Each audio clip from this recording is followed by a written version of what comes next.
Before we begin, make sure you're somewhere comfortable.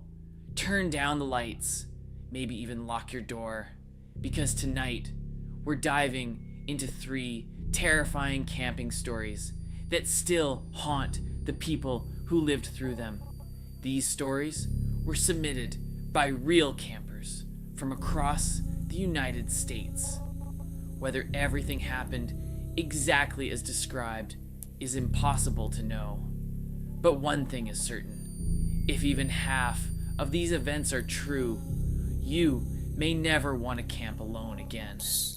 Let's begin. I have always loved camping. Growing up in Montana, spending weekends in the wilderness was normal for me. My father taught me how to start a fire, set up a tent, and survive in the woods long before I learned how to drive. Because of that, I never considered myself someone who scares easily. At least, that's what I thought. 3 years ago, I decided to spend a weekend alone in a remote national forest. The location was nearly 4 hours from the nearest town. No cell service, no cabins, no people. Exactly what I wanted. I arrived around noon and spent the day hiking through the forest. The place was beautiful. Tall pine trees stretched endlessly in every direction. The only sounds were birds, insects, and the occasional wind moving through down the branches. By sunset, I had set up my tent near a small clearing. I cooked dinner over a campfire and watched darkness slowly swallow the forest around me. Everything felt peaceful. Around 10 p.m., I crawled into my sleeping bag. The fire had burned down to glowing embers. Within minutes, I fell asleep. I woke up suddenly, sometime after midnight. At first, I didn't know why. The forest was completely silent. Too silent. Normally, even at night, you hear something. Crickets, owls, wind, but there was nothing. Then I heard it. Crunch. A single footstep outside my tent. I froze. Another crunch followed. Slow, deliberate. Something was walking around my campsite. I told myself it was probably a deer, maybe a raccoon, maybe even a bear. But something felt wrong. The footsteps were too heavy, too slow, too controlled. I listened carefully. The sound moved around the tent. One side, then the other. Then, behind me. It felt like whatever it was had no intention of leaving. My heart started pounding. I grabbed my flashlight, but didn't turn it on. Instead, I stayed perfectly still.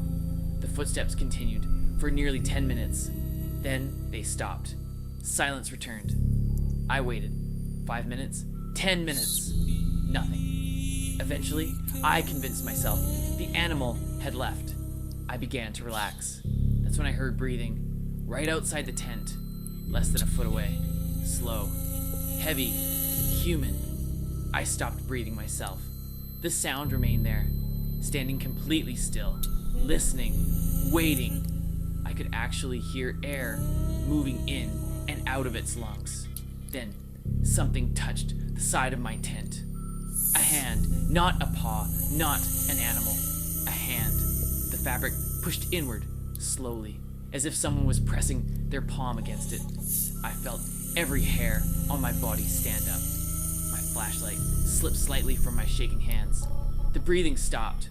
For several seconds, there was complete silence. Then, whoever was outside began walking away. Crunch, crunch, crunch. The footsteps disappeared into the darkness. I didn't sleep for the rest of the night. As soon as sunrise arrived, I packed my gear and left.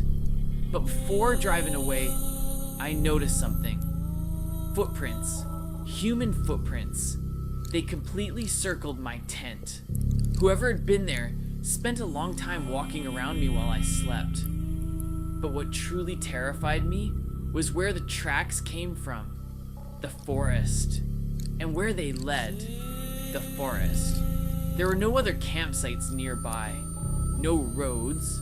No signs of another person. just a set of footprints appearing from deep within the woods and disappearing back into them. I never found out who was outside my tent that night, and I don't think I want to know.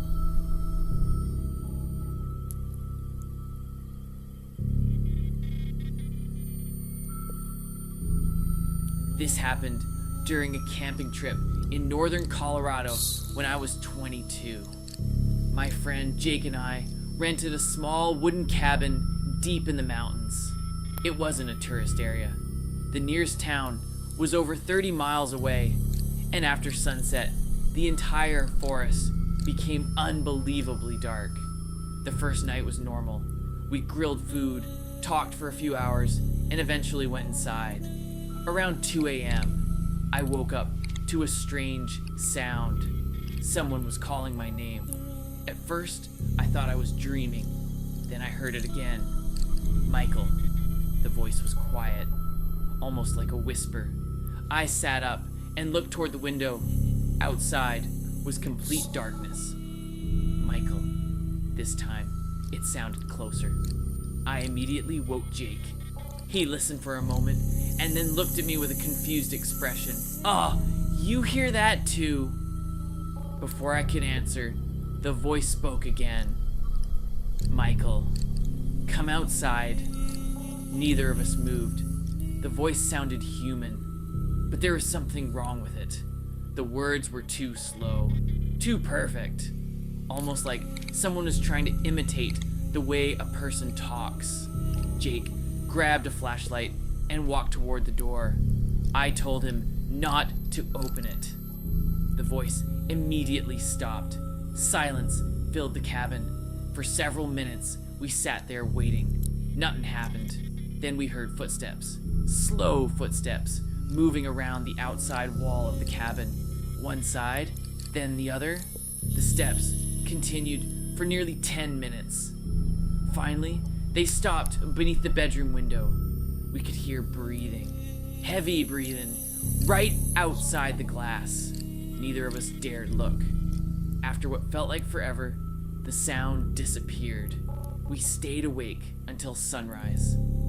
The next morning, we found footprints beneath the window.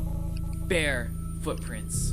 The ground was covered with sharp rocks and pine needles. Yet, whoever stood there had been completely barefoot. The tracks entered the forest, but they never came back out. We packed our things and left immediately. A week later, I called the property owner and asked if anyone else had been staying nearby. He became very quiet. Then he told me something I'll never forget. 3 years earlier, a missing hiker had vanished in those woods. Search teams never found him. The only thing they discovered was a campsite and a journal. According to the final pages, he believed something in the forest had been calling his name at night. Exactly the way my name had been called outside that cabin.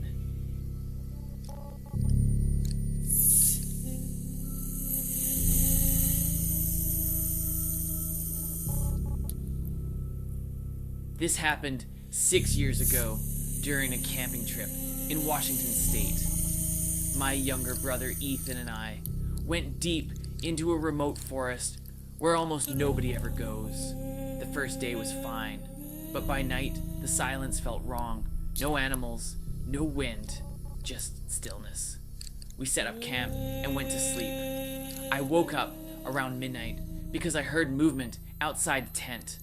At first, I thought it was Ethan, but when I checked, he was still inside, sleeping. Then I saw a tent zipper was slightly open. I looked outside. Between the trees stood a figure, tall, motionless, watching our tent. I whispered, "Ethan?" The figure didn't move. It slowly raised one arm and pointed at the forest behind me. I ran back to the tent and zipped it shut. Ethan was still asleep. I told myself I imagined it.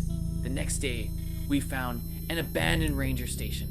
On the wall, someone had written, "If you see someone who looks exactly like your friend, don't follow them. That night, I told Ethan what I saw. He went silent, then said, "That wasn't the first time." I asked what he meant. He said, "I saw you outside the tent last night." I froze. "That's impossible." He shook his head. "You were just standing there, staring at me." We argued, but neither of us could explain it. Later that night, we heard footsteps circling the campsite. Slow, deliberate. Then Ethan grabbed my arm. He was staring into the trees. There were two figures. One looked exactly like me. The other looked exactly like Ethan. Neither of them moved. They just stood there watching us. After a long silence, they both stepped backward into darkness and disappeared. We left at sunrise and never went camping again. But the real nightmare came later. 3 months after the trip, Ethan called me late at night. His voice was shaking. He asked, "Were you outside my apartment?" I said no. He sent me a security photo. It was me, standing under a streetlight at 2 a.m., staring at his window, but something was wrong. The eyes were completely black, and the smile didn't look human. I still don't know what we saw in that forest, but sometimes I think it didn't stay there.